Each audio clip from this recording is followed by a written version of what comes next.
Un sombre labyrinthe. C'est ainsi que le savant italien Galilée qualifiait le manteau d'étoiles dans lequel se perdent les astronomes depuis la nuit des temps.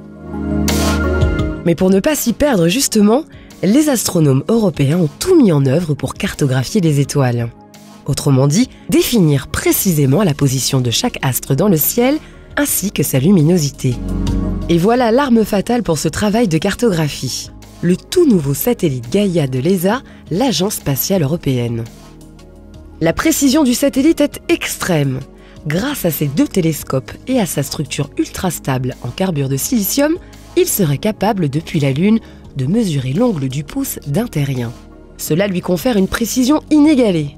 De quoi scanner en 5 ans 1 milliard d'étoiles de la Voie lactée, notre galaxie, pour en dresser une carte en 3D.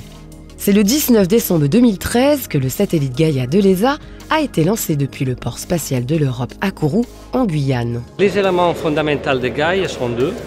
Il y a 2 télescopes qui ne regardent pas la même direction du ciel, mais ils ont 2 chambres de vue différentes, avec un angle de un peu plus de 90 degrés, effectivement c'est un angle de 100 degrés. Et les 2 télescopes, ils sont faits avec un matériel qui s'appelle silicon carbide, c'est comme du diamant.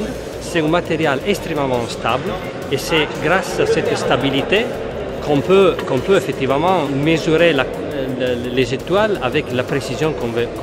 Sitôt parvenu dans l'espace, Gaïa a déployé son immense jupe dorée de 10 mètres de diamètre. Elle supporte les panneaux solaires produisant l'énergie nécessaire aux 2 télescopes et aux 3 autres instruments transportés par le satellite.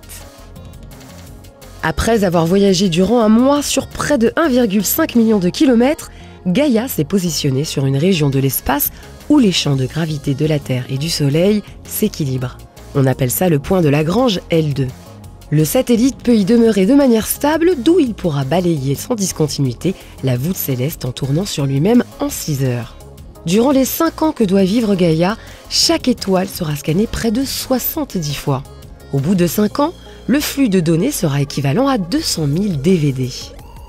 Ce monceau d'informations doit permettre de créer un véritable Facebook de la Voie lactée.